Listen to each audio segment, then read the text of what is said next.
Allah pemberi pertumbuhan bagi manusia. Shalom, perkenalkan nama saya Stephen Palgunaloda. Ini adalah pertemuan pertama kita di kelas 10. Mungkin selama ini kita tidak pernah ketemu, apalagi dalam pembelajaran ini, dalam daring ini kita ketemu lewat daring ini. Saya mengajar pendidikan agama Kristen kelas 10 dan sebagian kelas 11. Nah, baik anak-anakku, kita akan mulai pelajaran kita. Sebelumnya itu kita menyanyi El Shaddai, takut Allah menjagaku. Allah menjaga kita berarti Allah memelihara kita, Allah memberikan pertumbuhan kepada kita. Tak usah ku takut, Allah menjagaku. Tak usah ku bimbang, Yesus peliharaku. Tak usah ku cemas, Roh Kudus hiburku. Tak usah ku susah, Dia memberkatiku.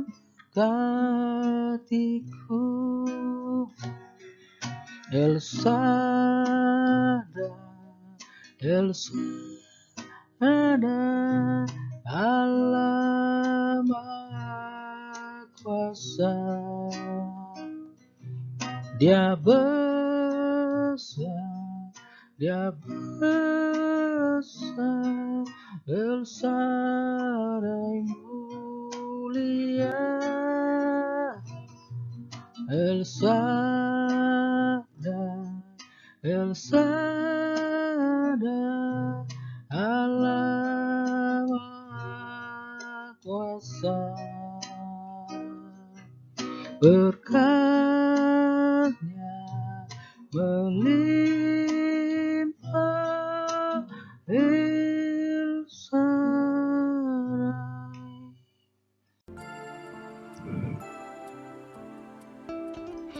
Baik, kita akan berdoa bersama-sama. Bapa di surga, terima kasih Tuhan untuk mempertemukan kami di dalam pelajaran ini. Melalui daring ini Tuhan berikan kami hikmat, marifat, kepintaran, kepandaian sehingga kami bisa mengerti firman Tuhan dan terutama kami bisa melakukannya. Berkati kami semua, layakkan kami semua untuk berikan firman Tuhan. Dalam nama Yesus kami berdoa. Amin. Nah, materi kita pada hari ini, pertemuan pertama ini, Allah memberikan pertumbuhan bagi manusia. Tujuan pembelajaran ini adalah siswa dapat mensyukuri karunia Allah bagi dirinya yang terus bertumbuh sebagai pribadi dewasa. Siswa dapat mengembangkan perilaku sebagai pribadi yang terus bertumbuh menjadi dewasa. Bacaan Alkitab kita yang berhubungan dengan pertumbuhan bagi manusia. Keluaran 2 ayat 1-10, Mazmur 31 ayat 15, Mazmur 30 ayat 23, Mazmur 139 ayat 13-16, Amsal 17 ayat 1, Lukas 2 ayat 41-52, 1 Korintus 3 ayat 1-4, Efesus 4 ayat 30-32. Jadi ini ayat bacaan Alkitab kita ini adalah yang berhubungan dengan materi kita pada saat ini. Karunia Allah dalam pertumbuhan manusia. Setiap orang mengalami perkembangan dan pertumbuhan jasmani, menjaga kebersihan jenis makanan yang dikonsumsi, dan memperhatikan kesehatan tubuh adalah faktor yang penting yang menunjang sehatnya pertumbuhan fisik. Saat ini kamu mungkin berusia 15-18 tahun. Ya, badanmu bertambah besar, otot tutupmu lebih kuat dan tubuhmu semakin tinggi. Dan secara fisik pertumbuhan remaja putra dan remaja putri berbeda dan kalian bisa tahu semua itu. Ya, Pertumbuhan menjadi dewasa pada aspek fisik ini membutuhkan asupan gizi yang cukup, ya, bagi gizi dan juga perawatan yang lebih serius untuk mencegah segala sesuatu yang tidak menyenangkan. Banyak hal yang tidak menyenangkan dari pertumbuhan fisik ini, misalnya ya lemak berlebih karena kebanyakan makan, udah tidak mau berolahraga ya. Hal yang tidak menyenangkan juga seperti bau badan. Ya, kenapa bisa bau badan? Karena mungkin mandinya 1 hari 1 kali atau 1 minggu 1 kali ya. Kemudian tumbuh jerawat karena perubahan hormon atau karena kurang bersih. Nah, remaja putri sangat peduli dengan kesehatan kulit dan wajahnya ya. Remaja putri ya. Remaja putra mulai memperhatikan penampilan secara fisik. Akan tetapi tidak jarang remaja seusiamu juga mulai merokok atau mengkonsumsi minuman keras ya. Ya, kalau kalian minum minuman keras ya merusak tubuh ya. Sangat disayangkan kalau perilaku seperti ini tidak mudah dihilangkan saat dewasa ya. Tetap minum minuman keras, tetap merokok, sampai masuk kuliah juga merokok minuman keras ya. Sangat merugikan orang tua. Apalagi sekarang ini kamu dibiayai oleh orang tua. Untuk itu kamu perlu memperhatikan faktor apa saja yang harus dilakukan untuk pertumbuhan jasmanimu dan faktor apa saja yang harus dihindari karena akan mengganggu kesehatan fisikmu. Alkitab menceritakan pertumbuhan fisik beberapa tokoh Alkitab. Putri Firaun dan para dayangnya menemukan seorang bayi laki-laki mengapung masuk ke Nil. Lalu putri Firaun ini menyuruh yang bernama Miriam untuk mencari inang pengasuh bayi itu. Inang pengasuhnya adalah ibu dari bayi tersebut. Sesudah disapi, bayi itu dibawa ke istana Firaun dan diberi nama Musa yang berarti diangkat dari air. Sama seperti anak lainnya, sama seperti kalian, Musa bertumbuh dan berkembang dengan asuhan. Ya, dari putri Firaun yang telah mengangkatnya. Kemudian tokoh Alkitab selanjutnya yang mengalami pertumbuhan fisik adalah Samuel. Samuel bertumbuh makin besar dan makin giat melayani Tuhan. Tokoh yang terakhir adalah Daud. Daud bertumbuh menjadi pemuda yang kuat, wajahnya cemerlang dan elok parasnya. Tidak hanya ketiga tokoh dalam Perjanjian Lama yang mengalami pertumbuhan fisik. Dalam Perjanjian Baru, Yesus sebagai tokoh sentral dalam kekristenan juga bertumbuh makin besar dan bertambah cepatnya serta menyenangkan Allah dan manusia. Seiring dengan pertumbuhan secara fisik, setiap orang mengalami perkembangan kemampuan baik secara fisik, moral, maupun secara intelektual dan emosi. Yang menarik adalah kita tidak pernah melihat secara kasat mata bagaimana tubuh bergerak menjadi lebih tinggi atau kuku menjadi lebih panjang. Kita juga tidak tahu detik keberapa atau pada jam keberapa rambut berubah menjadi putih, atau detik di mana otak kita berkembang menjadi lebih cerdas dari sebelumnya. Tiba-tiba seorang remaja terlihat sudah lebih tinggi dari ayahnya atau ibunya. Seorang remaja putri sudah menjadi lebih gemuk atau langsing. Seorang laki-laki sudah memiliki kumis atau jakun. Ya, kemudian kita masuk arti bertumbuh dewasa. Apa yang dimaksud dengan dewasa? Ya, anak-anakku, menurut kalian dewasa itu apa? Apa yang dimaksud dengan dewasa? Kemudian menurut kalian kriteria dewasa itu apa? Apa menurut kalian kriteria dewasa menurut kalian itu apa? Kemudian kalian masukkan tanggapan kalian di Google Classroom. Di sana kita akan diskusi ya mengenai dewasa itu apa. Pertanyaan kedua, pertanyaan ini. Oke, baik. Nah, bertumbuh dewasa. Kita akan menonton film yang berhubungan dengan pribadi yang bertumbuh dewasa. Anton saat ini sudah masuk SMA kelas 10. Umurnya sudah 15 tahun. Sejak kecil, segala tugas pekerjaan rumah untuk Anton dibantu oleh Mbok Mina, pembantu rumah tangganya. Bagaimanakah sikap Anton saat ini? Mari kita saksikan cerita singkat ini. Waduh, kamar Anton berantakan sekali. Padahal setiap hari Mbok Mina membersihkannya. Ini tidak dapat dibiarkan karena hal ini dapat menjadi kebiasaan buruk bagi Anton. Kemudian ibu Anton menunggu waktu yang tepat untuk berbicara kepada Anton. Anton, kenapa kamar tidurmu berantakan sekali? Tidak apa-apa, kan ada Mbok Mina yang bisa bersihkan. Apa susahnya sih kamu membersihkan kamar tidur kamu sendiri? Buat apa ada pembantu bila saya juga yang harus membersihkan kamar? Anton, kamu kan sudah dewasa, sudah berumur 15 tahun. Masa kamu harus menyuruh Mbok Mina membersihkan kamar tidurmu?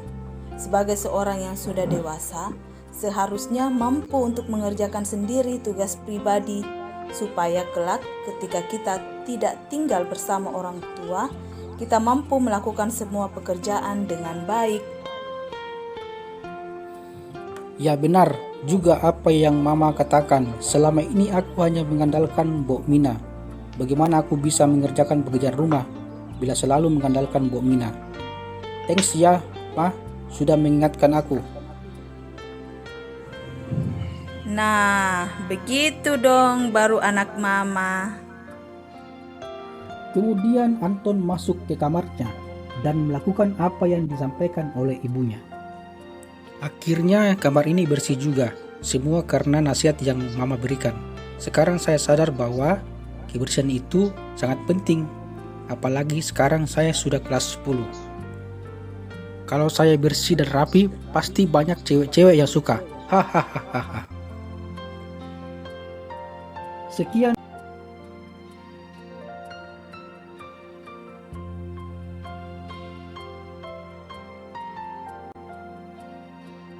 Anton saat ini sudah masuk SMA kelas 10.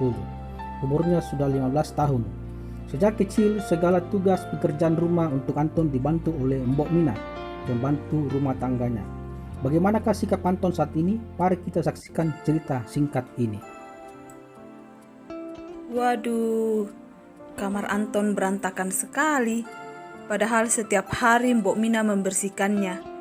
Ini tidak dapat dibiarkan karena hal ini dapat menjadi kebiasaan buruk bagi Anton. Kemudian ibu Anton menunggu waktu yang tepat untuk berbicara kepada Anton. Anton, kenapa kamar tidurmu berantakan sekali?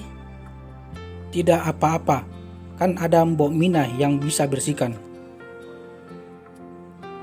Apa susahnya sih kamu membersihkan kamar tidur kamu sendiri?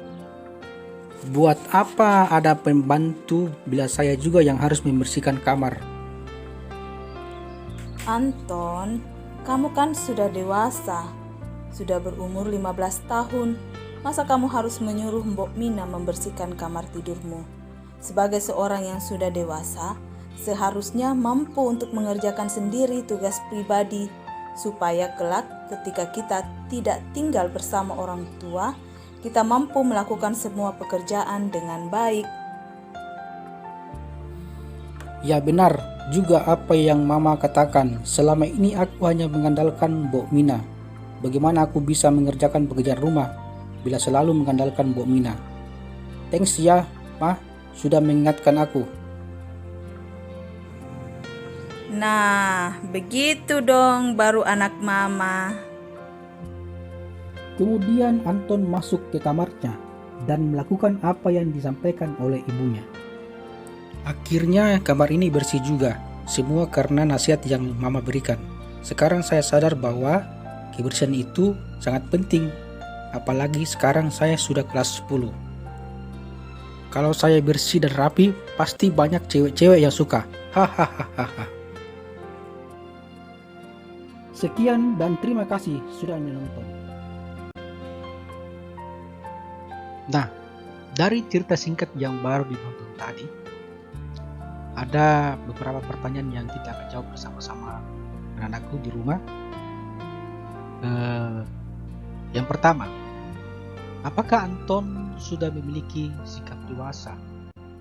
Ya, tentunya berdasarkan film tadi, cerita singkat tadi, bahwa kita bisa mengetahui bahwa Anton belum memiliki sikap dewasa.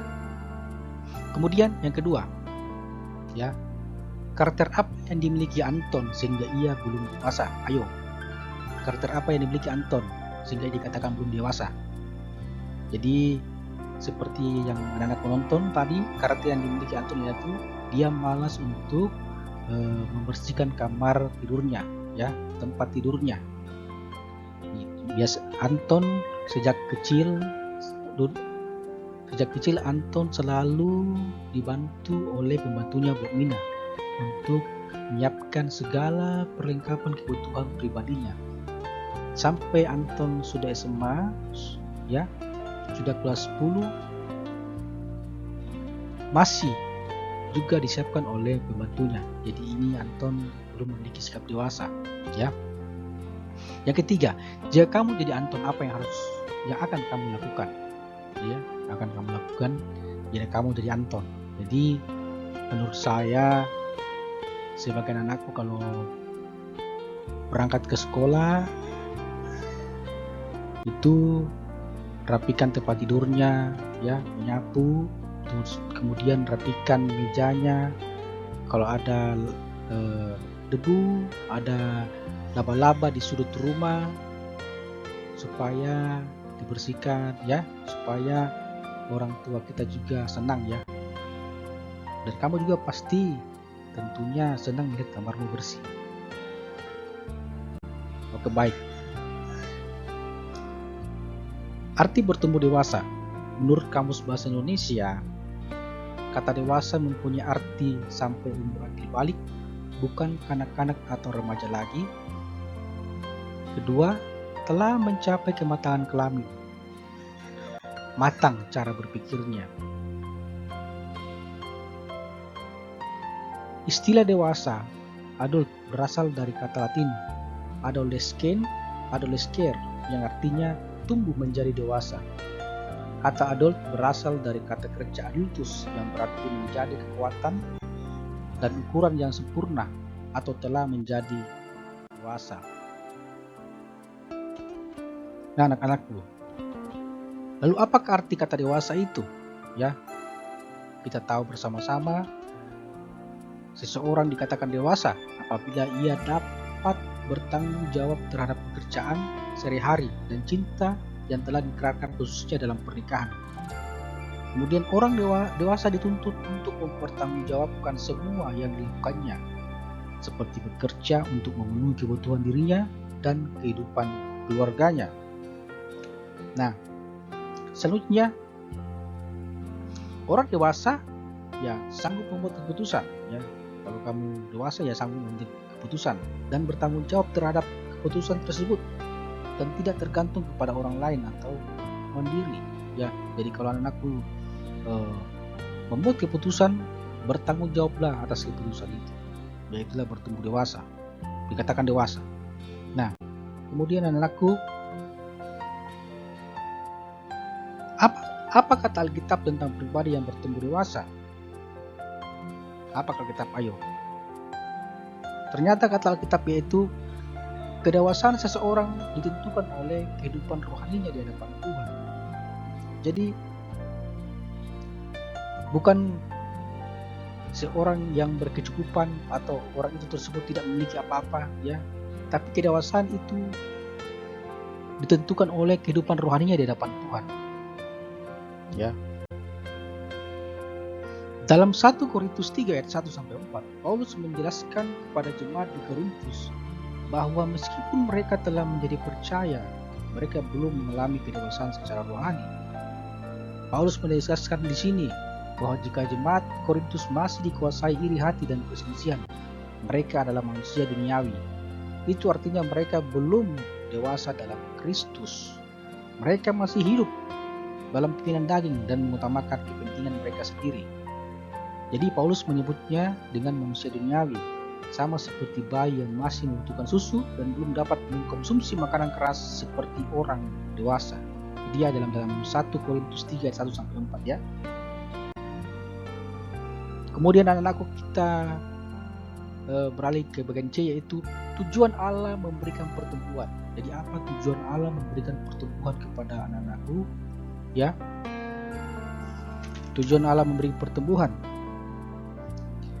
Pertanyaan yang penting yang perlu dijawab adalah mengapa Allah memberikan pertumbuhan kepada manusia? Jadi mengapa Allah memberikan pertumbuhan kepada manusia? Itulah pertanyaan yang perlu dijawab. Ya, pertama, agar manusia mengalami segala perbuatan ajaib Allah dalam Mazmur 139 ayat 13-16. Jadi Allah memberikan pertumbuhan kepada manusia agar manusia mengalami perbuatan ajaib Allah. Ya, tentunya anak-anakku, setiap kita mengalami mujizat, ya, perbuatan ajaib Allah dalam hidup kita sehari-hari, mulai dari SD, SMP sampai SMA ya. Yang kedua, agar manusia menyadari bahwa Allah sangat dekat dan mengasihi manusia, sehingga manusia harus hidup bergantung kepada Sang Pencipta. Jadi supaya kita menyadari, ya, Allah memberikan pertumbuhan kepada manusia supaya kita menyadari bahwa kita ini bergantung kepada Allah, kepada Sang Pencipta. Jangan bergantung kepada orang tua. Ya, memang sebenarnya kita perlu semua kebutuhan kita juga diberikan oleh orang tua kita, tapi bergantunglah sepenuhnya kepada Allah, ya. Karena Dia adalah Allah yang menciptakan kita. Ya, jangan mengandalkan manusia, andalkanlah Tuhan. Berdoalah senantiasa. Ya, 3. Agar manusia memiliki harkat dan martabat mulia, lebih tinggi dari segala makhluk di bumi. Jadi Allah memberikan pertumbuhan kepada manusia itu membedakan dengan ciptaan yang lain di muka bumi. Manusia memiliki harkat dan martabat mulia. Ya, jadi Allah memberikan pertumbuhan, ada perbedaan. Manusia itu memiliki harkat dan martabat lebih tinggi dari segala makhluk di bumi. Kemudian yang keempat, agar manusia setiap hari bertumbuh mengenal Penciptanya melalui semua pengalaman hidupnya. Dari pengalaman hidup yang anak-anakku alami, ya, dari pengalaman hidup yang engkau alami, pengalaman hidup berbeda-beda. Ya, ada yang penuh sukacita, ada suatu saat yang merasa sedih, yang kecewa, tapi ada pengalaman masing-masing bersama-sama Tuhan. Oh, di mana kau susah, di mana kau sedih, Tuhan ada di sana menolong engkau. Itulah pengalaman yang terbaik bagi engkau. Ya, engkau bersukacita, senang, sana ada Tuhan. Engkau sedih, engkau kecewa, tertekan, di sana ada Tuhan. Ya, engkau mengenal Penciptamu di sana. Dalam keadaan apapun dirimu, engkau menemukan Tuhan ada di sana. Jadi tujuan Allah memberikan pertumbuhan, tujuannya adalah untuk memahami tanggung jawab remaja dalam pertumbuhannya. Allah memberikan pertumbuhan kepada engkau, artinya bahwa engkau harus memahami tanggung jawab remaja dalam pertumbuhanmu. Ya, seperti itu ya. Jadi tujuannya adalah untuk memahami tanggung jawab remaja dalam pertumbuhannya. Ya, kesimpulan dari materi kita pada saat ini ya. Pertama, semua pertumbuhan adalah pemberian Allah. Semua pertumbuhan adalah pemberian Allah. Baik itu hewan, tumbuhan, tanaman, semua, terlebih manusia, adalah pemberian Allah. Kedewasaan seseorang ditentukan oleh kehidupan rohaninya di hadapan Tuhan. Pribadi yang dewasa tidak mementingkan dirinya sendiri atau mengutamakan hal-hal duniawi. Pribadi yang dewasa memusatkan perhatiannya kepada kehendak Kristus dan menyadarkan kerja Allah untuk melakukan semua kehendak Allah di bumi. Ya. Jadi pribadi dewasa akan menjadi rekan sekerja Allah untuk melakukan semua kehendak Allah di bumi. Kemudian pribadi dewasa adalah pribadi yang telah mengalami pembaharuan oleh Kristus, sehingga hidupnya tidak lagi berpusat pada hal-hal duniawi, melainkan pada nilai-nilai kehidupan dengan melakukan kebenaran di seluruh aspek hidupnya. Kemudian anakku, di sini ada tugas, ya. Ada tugas di link Google Classroom yang saya sudah berikan di sana atau di kolom deskripsi di YouTube. Jadi anak-anakku bisa klik link itu di Google Classroom. Kemudian anak-anakku bisa jawab langsung, dan bisa juga menulis di buku tugas dan bisa memfotonya atau bisa dikirim lewat file, ya. Baik anak-anakku, ya. Kalau ada yang butuh penjelasan lebih lanjut mengenai materi atau tugas, bisa lewat Classroom atau WA grup kelas, ya. Karena masing-masing sudah mempunyai grup kelas masing-masing untuk pelajaran pendidikan agama Kristen. Anak-anakku, sebelum kita menutup pelajaran, kita berdoa bersama-sama. Mari kita berdoa. Terima kasih Tuhan Yesus untuk pelajaran pada saat ini. Kami bersyukur Tuhan sudah memimpin menyertai kami dari apa yang kami dengarkan, terutama kami lakukan. Kami bisa mengerti dan melakukannya dalam kehidupan kami sehari. Berkati anak-anakmu, berikan mereka kepintaran, kepandaian, hikmat dan kebijaksanaan, sehingga mereka mendapatkan nilai yang terbaik dalam sekolah mereka, menjadi contoh dan teladan, ya, dan berbuah di dalam hidup mereka, memiliki sikap yang benar sesuai dengan sikap Kristus dan mempermuliakan nama-Mu di sekolah ini. Terima kasih Tuhan, terpuja nama-Mu. Di dalam nama Yesus kami berdoa. Amin. Materi pembelajaran telah selesai. Sekian dan terima kasih.